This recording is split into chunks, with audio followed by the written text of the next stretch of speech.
thedailymass.com. Experience the Roman Catholic Mass from historic St. Louis Cathedral every day on thedailymass.com. His love, anywhere in the world. Hello, I'm Sarah McDonald. Welcome to a very special on-location episode of Issues in Faith. I'm standing here in Jackson Square outside of historic St. Louis Cathedral as we prepare to take you on an insider's tour of the oldest operating cathedral in the United States and the spiritual home to hundreds of thousands of Catholics here in New Orleans.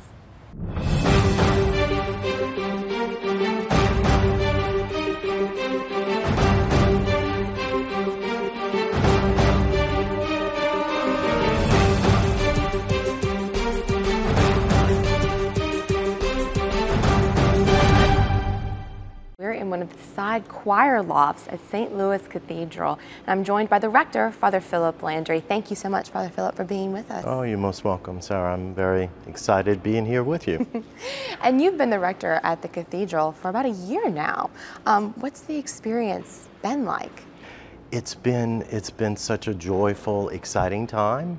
I remember as a young child, when I was in second grade, you know how we had field trips, and I would come to Jackson Square, and we would gather together as a class, and of course we would come inside the cathedral.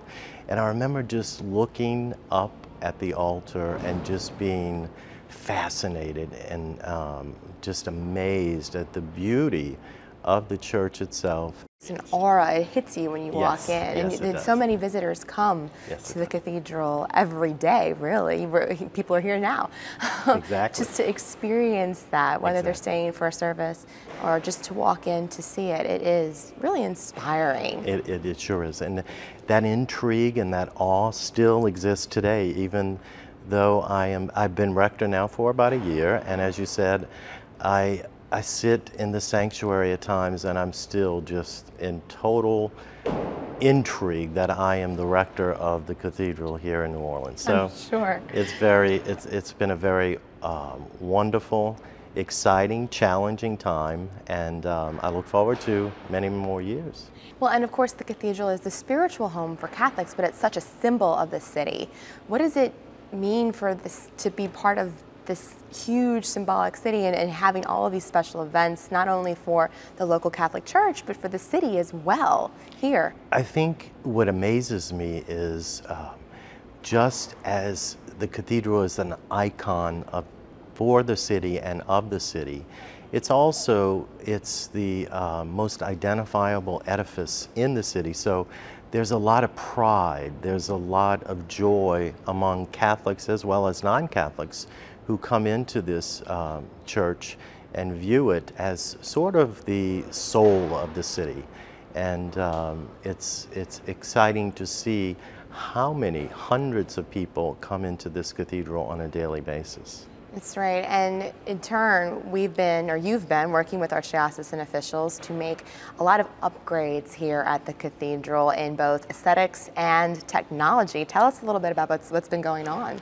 Well, as far as aesthetics, we have the renovation and restoration of some of the areas. We've had the sacristy, we've had obviously replacement of carpet and placing of wood on the predella. We've had painting that has been necessary for a number of years, and we're starting in that process within the vestibule and the nave.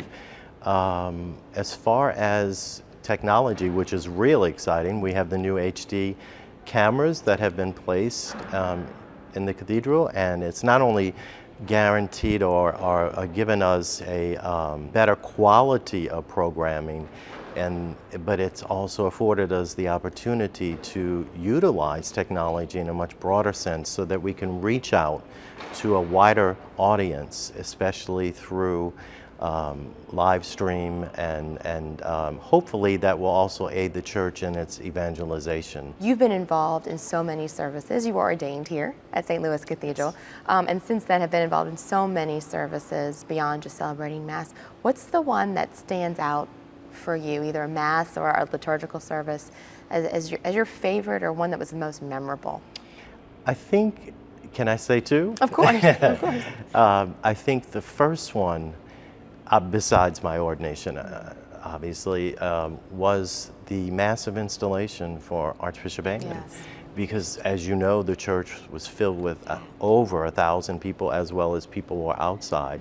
And there was so much joy, so much. I mean, people were so excited that our native son was coming home to lead us and to be our shepherd. And the tears of joy, the happiness that was just so radiant in the church that day was so inspirational to me.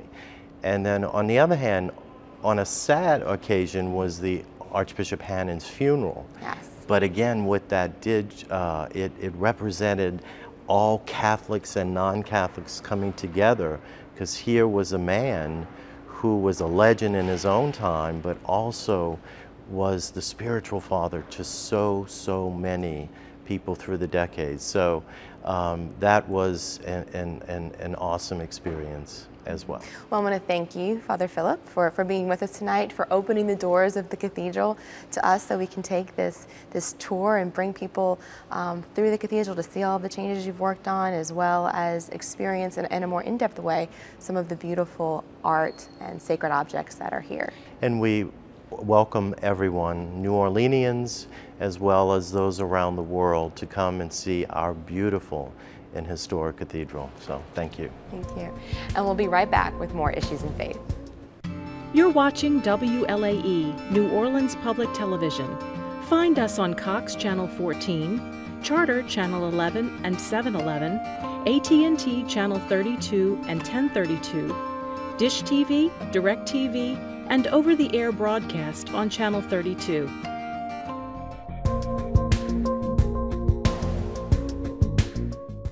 And we're back at St. Louis Cathedral. I'm joined by Sister Beth Fitzpatrick and Sister Mary Ellen Wheelahan, because they are coordinating the Synod for the Archdiocese, of which the patron saint is St. Louis, King of France, the namesake of the cathedral. Thank you both for being with us. Thank you for inviting us. Of course, well, we're doing the whole in-depth tour of the cathedral. We're here on location, but we wanted to draw some attention to the cathedral's patron, St. Louis, King of France, and talk about why Archbishop Amen has selected him to be the patron of our ongoing synod.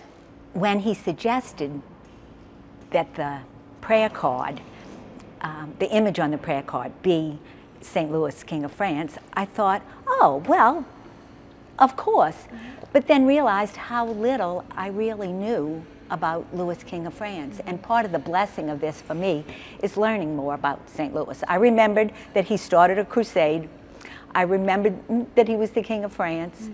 And I, in the vague recesses of my memory, recalled a beautiful homily that was given at Notre Dame Seminary, using the text of his letter to his son, which that piece remained in my memory. So I was happy when he asked us.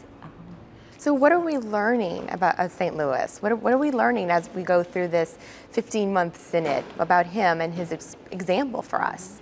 One of the things that strikes me, and Sister Beth and I were talking about this on the way, is the whole idea of the synod being a conversation.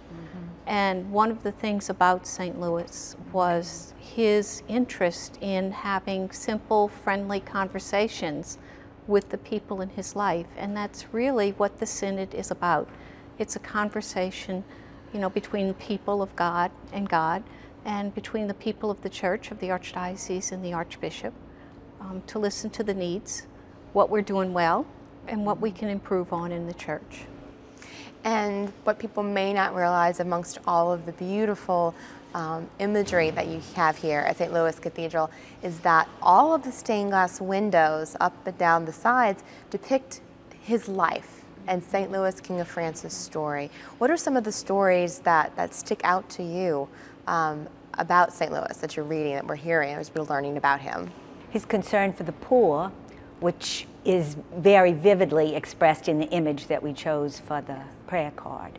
He was not afraid to walk among the poor, to tend the needs of the sick poor. The image on the prayer card is of a man with boils all over his body, and Louis is right there, present reaching out to him. Reaching out to him. That's that's so the church at its best. Oh yes, and he was a family man. He was a family man. That's one of the things that strikes me is the love of his family. He and his wife had 11 children, and what also strikes me is the love that he had for his mother, and there were struggles between his wife and his mother for his attention, but what really hit me was when his mother died, his wife just cried inconsolably, they said, and it was because of her love of her husband. And we learned, in reading about him in secular history, that he became king at the age of 12. So he was obviously too young to rule at the age of 12. And so his mother ruled France at the time, really. And so he obviously had to have grown so close to her in that time period as she taught him to then rule. And she must have been a good mother, because he is the only canonized king of France. And he continued to rely on her counsel. I think that is also beautiful, the King of France relying on the wise counsel of his mother, not just in internal family affairs, but in the external governing of the kingdom. Oh, definitely. And then as a father, you alluded already to the homily that you heard at Notre Dame Seminary about his letter to his son. My brother actually picked St. Louis, King of France, as his confirmation saint because of the letters that Louis, King of France, wrote to his son. Tell me about those letters and how he felt about being a father. He wanted the treasures of the faith to live in the life of his children. That was the most important thing. And I think the first message in the letter, I'm paraphrasing here, but be true to our faith. Love the divine office.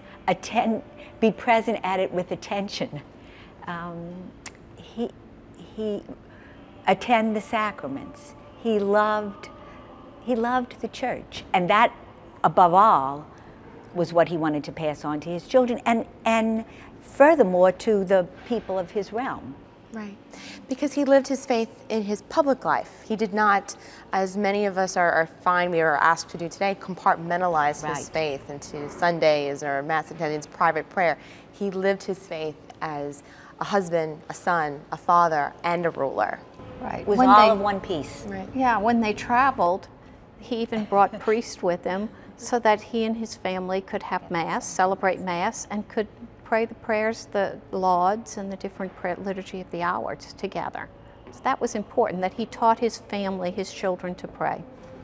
And we celebrate his 800th birthday this year, and I think that's, again, God working, the Spirit working, that we would be having the Synod. We're all learning more about St. Louis as he celebrates what would have been his 800th birthday, and we learn more about this historic cathedral that is named for a truly great man. And as we're moving through the consultation sessions of the Synod, it amazes me to see how the concerns of Louis are echoed in the concerns of our people today. 800 years later, reminds me of that old saying, the more things change, the more they stay the same. What was of concern to Louis years ago is also of concern to the people of God today. Good, that's inspiring. That's great to hear. And we're definitely looking forward to the final report of the Synod that will come out in Pentecost of May 2015. So I want to thank you both for working on this project, guiding the Synod, assisting the Archbishop, and all of us as we move through the consultation sessions and on to our next phase. On to the next phase. Well, thank you so much, Sister Mary Ellen and Sister Beth, for being with us. Thank you, Sarah. And we'll be right back. You're watching WLAE, New Orleans Public Television. Find us on Facebook and follow us on Twitter.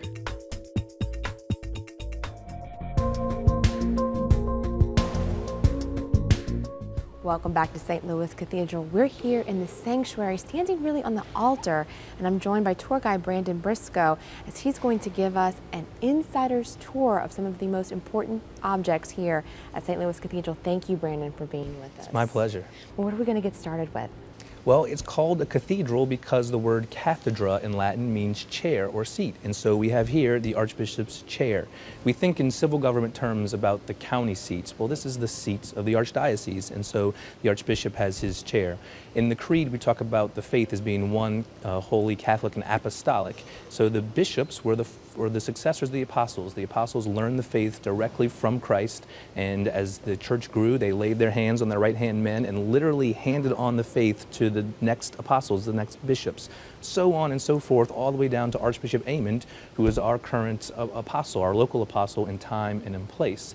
And so we have the chair and the church, the cathedral, to remind us that he teaches as if he were an apostle, as if he witnessed the faith firsthand. And so he teaches with that authority.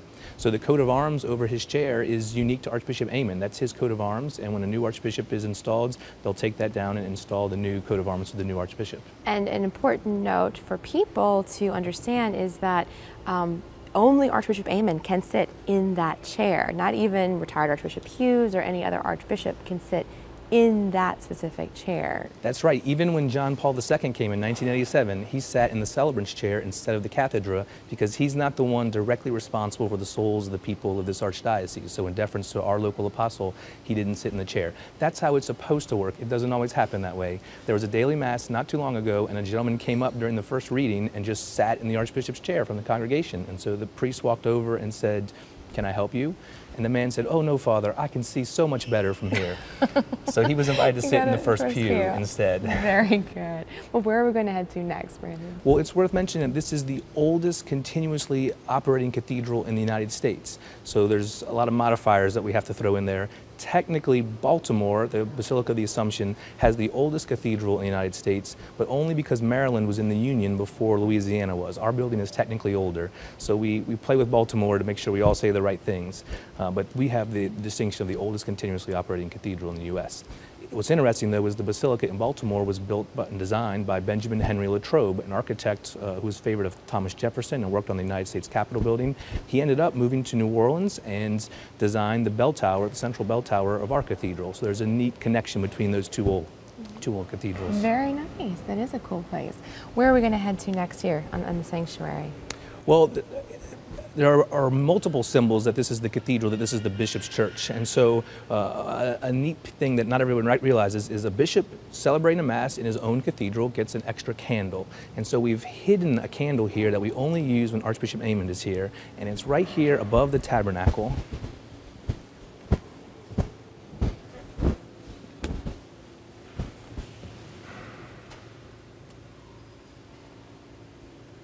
So we can spin that around when Archbishop Amond celebrates Mass, and that's unique for him. When Archbishop Hughes is here or anyone else, we flip it around and you don't see that candle because that's a symbol that this is the cathedral, this is the bishop preaching with that authority of an apostle. Wow, that is very interesting and something I don't think I've ever noticed. Even being at Masses, Archbishop Amond is celebrated in others. I don't think I even ever noticed that. Of course, the bishops also have the crozier, the shepherd's crook, because they're the shepherds of the souls, and the mitre, the hat that sort of looks like the tongue of flames that descended on the apostles at Pentecost. So there's all these symbols that this is the cathedral, this is the church of the archbishop. Another sign that this is the bishop's church is that the archbishops are buried in the cathedral. So we are standing on the graves of the archbishops and bishops of New Orleans. Think of all your Catholic high schools, Rummel, Chappelle, Shaw, Hannon. Those bishops are all buried in this sanctuary. In fact, Rummel is right beneath us here in the center. And of course, Archbishop Archbishop Hannon was buried just a couple of years ago over in the corner. Right, so many of us were here for that event or watched it on TV. That's right. They asked Archbishop Hughes before the funeral, they said, we're going to have to come in and tear up the floor and see where the open spots are. So if you'd like to come and pick out your spots, we're going to have it all opened up. And he said, I know it's a lot of trouble to get under there, so I was hoping I would just die at the same time as Hannon and you could do 2 for 1. But he said, I'm feeling pretty healthy right now, so you're going to have to do it again. We're always happy to hear that. Exactly. We're always happy to hear that. But the archbishops have their tombstones here on the walls commemorating their time as archbishops of New Orleans and recognizing the fact that they are buried here beneath the floor of the cathedral. The auxiliary bishops are buried in the wings and the side sacristies of the cathedral, so they weren't the archbishops, but they were assistant bishops, and so they're off to the side. There's one bishop buried in the garden outside, Bishop Nicholas D'Antonio, who was a bishop of Honduras. The communists put a bounty on his head, and he had to flee Honduras, and Archbishop Hannon welcomed welcomed him to come to New Orleans and minister here. But since he wasn't technically a bishop for New Orleans, he's outside instead of inside the church. Bishop Nick probably prefers it outside. He probably does. He has a nice garden to surround him. Yes. And I think it's interesting as you look at the tombstones, you see here everything's written in Latin, and you're moving into the different languages of the church, and over as you get to the side, everything's in English. It switches, that's Yes. right. And throughout the cathedral, there's some English, there's some French, there's some Latin. It shows that over the course of the history of this church, the language has changed with the people. Yeah, that's really interesting. That was one of the reforms, of course, of the Second Vatican Council. Prior to that, the priests used to celebrate Mass facing the tabernacle, sort of leading people in prayer, and now, of course, the priest is turned around and facing the congregation. That created a problem here because the altar was built for the priest to face that way. So the solution here was just to cut the marble altar and pull it out. And so if you look carefully at the legs of the altar, the angels in the front are a different shade of marble than those legs in the back, because they added those on as an afterthought when the Mass flipped around after the Second Vatican Council. So that was their crafty solution here. That was pretty ingenious to make sure that you could still use the altar instead of waste the beautiful altar that had been here for so many years. Exactly. And when the priest is celebrating Mass, he has the best view of the painting on the ceiling, which if you look carefully, the angels are pulling away the ceiling, pulling away the clouds, and giving us a glimpse into heaven of the evangelists and the saints and the angels all gathered around looking upon the face of God. There's the Lamb of God and God the Father and the Holy Spirit symbolized by the rays. That's what's happening in heaven, but it's a mirror image of what happens at Mass as the priest holds up the Eucharist, the body and blood of Christ, for us all to look on and behold. And so it's a neat depiction to remind us that what's happening at Mass is what's happening in heaven, and we've entered into that heavenly realm. It's a beautiful painting to capture that idea. The three statues at the top of the high altar represent the three theological virtues of faith, hope, and charity. So faith is in the center with the cross and the Eucharist. Hope is symbolized by the anchor, and charity is the woman loving the orphan children. So it's those three theological virtues. And then the Latin below that reads, Ecce panis angelorum, behold the bread of angels, a reference to the Eucharist and the tabernacle right below it. And then on either side of the tabernacle are the statues of St. Peter and St. Paul. Those two go together, Peter and Paul. Peter has the keys to the kingdom, and St. Paul has the sword, the instrument of his martyrdom. The statues were originally flipped around. Monsignor Kern looked at the old pictures and said, you know, Peter should be on the other side and Paul should be on this side based on how they had it historically. And this kind of bothered Archbishop Aymon because when it's done that way, Peter's hand is outstretched, covering his face. He sort of looks like a zombie when it's that way. And so Archbishop Aymon wanted to flip the statues around. And when it was switched, I noticed and thought it had a little bit better aesthetic. Directly behind the sanctuary is St. Anthony's Garden, which was destroyed in Hurricane Katrina. So before they replanted it and restored it, they brought in archaeologists from the University of Chicago to conduct digs over the course of 2 summers. And those researchers found the remnants of buildings that are not on the earliest maps of the city. And so their conclusion is this is where the city of New Orleans was founded in 1718, and this is where they put the Catholic Church, right in the center and the heart of the city. The pulpit has just been put in maybe 5 years now. There was a process in the 20th century to sort of undecorate churches and tone things down and help people maybe feel more comfortable in Mass. And so a lot of these features were taken out. The altar rail was removed, the pulpit was removed, and a lot of the decorations were just toned down. The people have not come rushing back into churches as a result of those changes, and so the pendulum is swinging back the other way, and people are saying, you know what, let's decorate these churches, make them special, remind people that this is where they can have a particularly special encounter of God. Sacred holy space. Exactly. And so the pulpit was one of the things that Monsignor Kern restored. The clamshell over the top is part old school amplification device to help project the priest's voice, which of course isn't necessary now that we have the microphone system, but it's also symbolic. It's the pearl of great price, the gospel that's preached from that pulpit, and so it has a double significance. So we're standing here at the baptismal font. It used to be located in the back of church. Now it's up here in the front. That's right.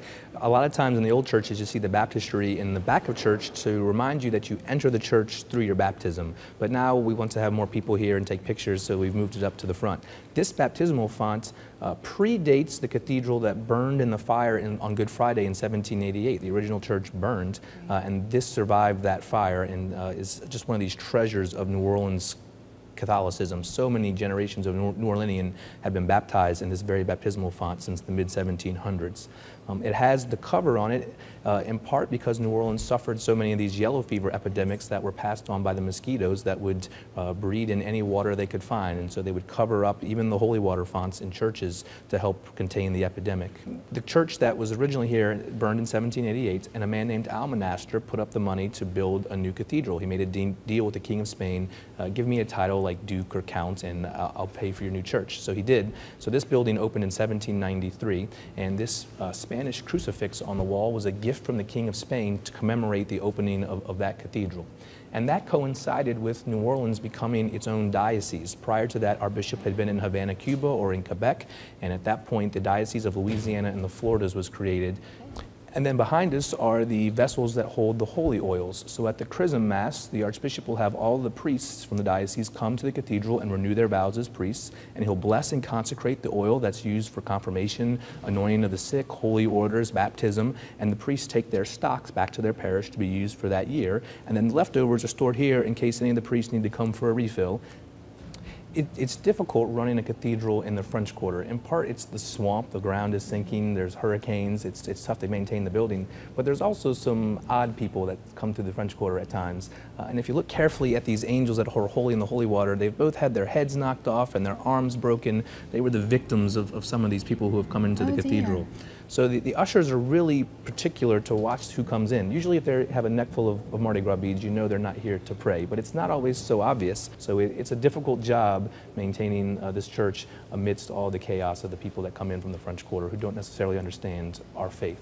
But it's true, right as you walk in, you see the beautiful angels. You also see a number of that mix the old with the new, and some very unique objects right as you walk in. That's right. The display cases hold the umbrellina, or the umbrella, and the tintinnabulum, or the bell. In 1964, this cathedral was honored as a minor basilica, and so those are symbols that we have that distinction of honor and that title. These are the old confessionals, which works very efficiently. The priest used to sit here in the middle and would be able to hear confessions from two sides going at the same time and kind of keep the line moving very, very quickly. I've definitely gone to confession and realized that he was listening to the other side and not me. I had to start all over in one of these confessionals. But now the ushers use this as a storage closet to help deal with all of the people that come through here. And so that's where the confessions take place now. The priests and the bishops who hear confessions here say, for all of the trouble it is to run a church in the middle of the French Quarter, it more than makes up for it to have these confessionals, because people will come to the cathedral as tourists. They're here for Mardi Gras or a bachelorette party, and they stop in the cathedral because it's a tourist attraction, and they see that confessional light on, and they say, you know what, maybe I need to go talk to God about some of those things I've been doing on Bourbon Street. Wow. And they'll hear these confessions, bless me, Father, for I have sinned. It's been 20 years since my last confession. So they say, for all of the hassle, it's more than worth it to have a church in the middle of all of that. Well, Brandon, I want to thank you for giving this very insider's tour. I think that's a beautiful place to leave people with that reminder that they too should go to confession, whether it's here at St. Louis Cathedral or in their home parish. Exactly. As we close the show, we're in St. Anthony's Garden behind St. Louis Cathedral. I want to thank everyone who helped make this very special episode possible. And don't forget, you can join the conversation by writing us at issuesinfaith@WLAE.com or finding us on Facebook. Until next week, God bless.